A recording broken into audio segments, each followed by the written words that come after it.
Oi, pessoal! Temos um outro gênero textual a ser estudado. Na lição 13, vamos falar sobre texto teatral. Olha, eu sou suspeita a falar sobre isso porque eu amo um teatro. E você? Você gosta de brincar, de atuar?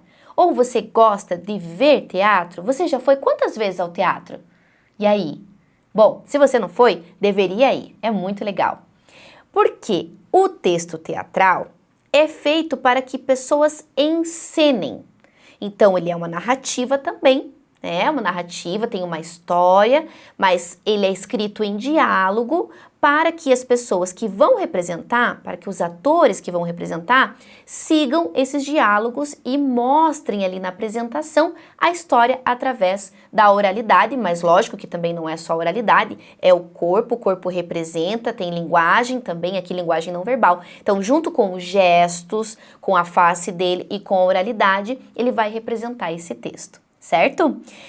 O texto teatral, né, ele intercala ali personagem, cena, e tem uma característica muito importante dele que é a rubrica. A rubrica é uma escrita que mostra o que ele vai fazer no meio da cena, né? Então, se a expressão dele, se ele vai caminhar para um lado, se ele vai para o outro, se ele sai de cena, se ele entra em cena. Então, é uma característica bem interessante ali do texto teatral. Eu quero que você acompanhe comigo as características do gênero, para que a gente possa reforçar esse nosso conhecimento. Então, vamos lá. Nós temos aqui, geralmente não apresenta narrador. E por que ele está falando geralmente? Porque algumas peças teatrais, alguns textos, têm narrador. A maioria não, tá? Pois são os próprios personagens que, por meio do discurso direto, né, da fala, representam a história.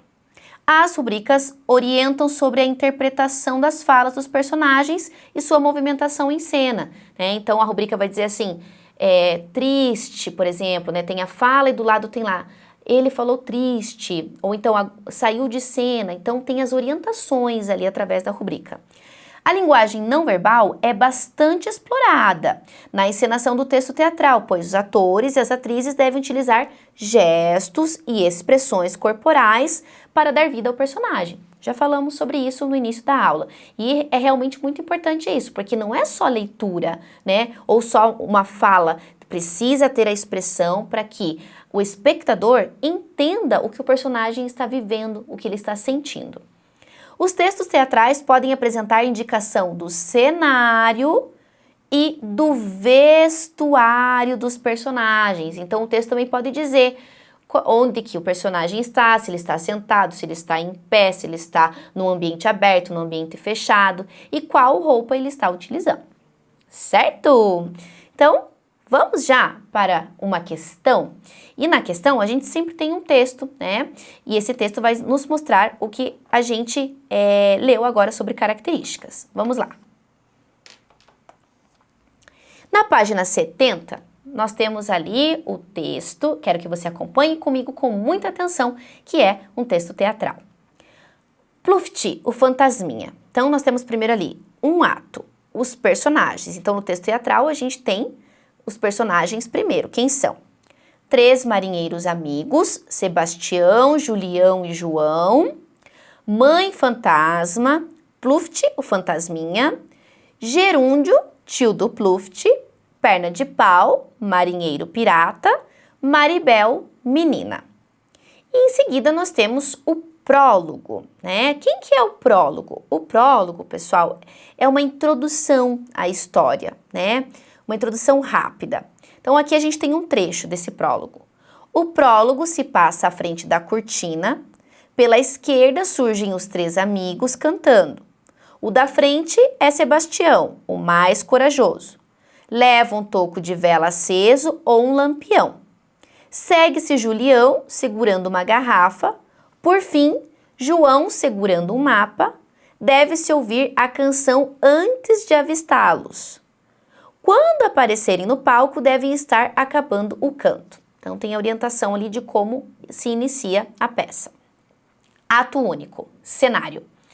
Um sótão, à direita, uma janela dando para fora, de onde se avista o céu. No meio, encostado na parede do fundo, um baú, uma cadeira de balanço. Cabides onde se vêem penduradas velhas roupas e chapéus, coisas de marinha, cordas, redes, o retrato velado do Capitão Bonança, à esquerda a entrada do sótão. Ao abrir o pano, a senhora fantasma faz tricô, balançando-se na cadeira, que range compassadamente. Pluft, o fantasminha, brinca com um barco. Depois, larga o barco e pega uma velha boneca de pano. Observa por algum tempo. Então, olha, aqui temos orientações antes da cena em si, do diálogo que os personagens vão trocar. Então, vamos à leitura do texto, pessoal. Nós temos ali Pluft e a mãe como personagens. Eu vou ler até uma parte do texto e eu quero que vocês acompanhem comigo. Pluft: mamãe. Mãe: o que é Pluft? Pluft, e aí nós temos entre parênteses a rubrica com a informação do que o personagem está fazendo, sempre com a boneca de pano. Mamãe, gente existe? Claro, Pluft, claro que gente existe. Mamãe, eu tenho tanto medo de gente. E aí nós temos a rubrica outra vez, entre parênteses, larga a boneca. Bobagem, Pluft. Ontem passou lá embaixo, perto do mar, e eu vi. Viu o que, Pluft? Vi gente, mãe. Só pode ser 3. E você teve medo? Muito, mamãe. Você é bobo, Pluft. Gente é que tem medo de fantasma e não fantasma que tem medo de gente. Mas eu tenho. Se seu pai fosse vivo, Pluft, você apanharia uma boa surra com esse medo bobo. Qualquer dia desses, eu vou te levar ao mundo para vê-los de perto. Ao mundo, mamãe? É, ao mundo, lá embaixo, na cidade. Bom, pessoal, então depois vocês continuam a leitura, porque é um texto que é muito interessante, inclusive se você quiser um dia procurar uma peça no YouTube, né, relacionada a ele, procure, é legal você ver. Eu quero fazer essa leitura até aqui para a gente poder desenvolver melhor as nossas questões. Mas nessa leitura você já percebeu, tem esse diálogo e as orientações também de como o personagem está na cena, né? Com o objeto que ele está, o que ele vai fazer, né? Então aqui nós temos um exemplo de peça teatral. Vamos para a questão 1, ali na página 71 mesmo. O que quer dizer prólogo em uma peça teatral? Então nós temos aqui, letra A, cena introdutória. Nós lemos o prólogo anteriormente, então ele diz assim: o prólogo se passa à frente da cortina, pela esquerda surgem os 3 amigos. Então a gente entende que seriam as primeiras ações. Pode ser a letra A então, mas antes a gente vai ler as outras para ter certeza. Letra B, o prólogo é a cena final? Não.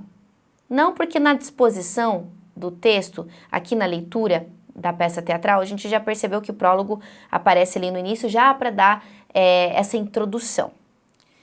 Cena divertida? Não é especificamente uma cena divertida porque as cenas vêm depois. Cena marcante? É que cena marcante é muito generalizado, né? Então, não dá pra gente dizer se é uma cena marcante porque as cenas marcantes acontecerão durante a trajetória ali da história. Então, sim, o prólogo é a cena introdutória. Letra A correta. Muito bem. Agora a gente vai para a questão número 2. Releia o texto e identifique os personagens que participam do prólogo. Então, aqui eu vou te dar a orientação para você chegar à resposta. O que você vai fazer? Você vai fazer a leitura novamente do texto, então você volta lá, faz a leitura do que está acontecendo ali entre a mãe e o filho. E no prólogo você vai observar quais são os personagens que ele menciona. Então ele fala, ó, surgem os 3 amigos, o Sebastião, tem o Julião, tem o João, né? E aí o ideal é que você, de repente, procurasse esse texto aqui inteiro, porque ele não está inteiro aqui. E aí você consegue identificar quem são os personagens junto com aqueles que estão mencionados no prólogo. Certo, pessoal? Eu gostaria que vocês resolvessem todas as questões até o final e também buscassem a conhecer mais sobre teatro, a ver mais teatro, observar esses textos sendo interpretados pelos atores. ok? Até a próxima lição!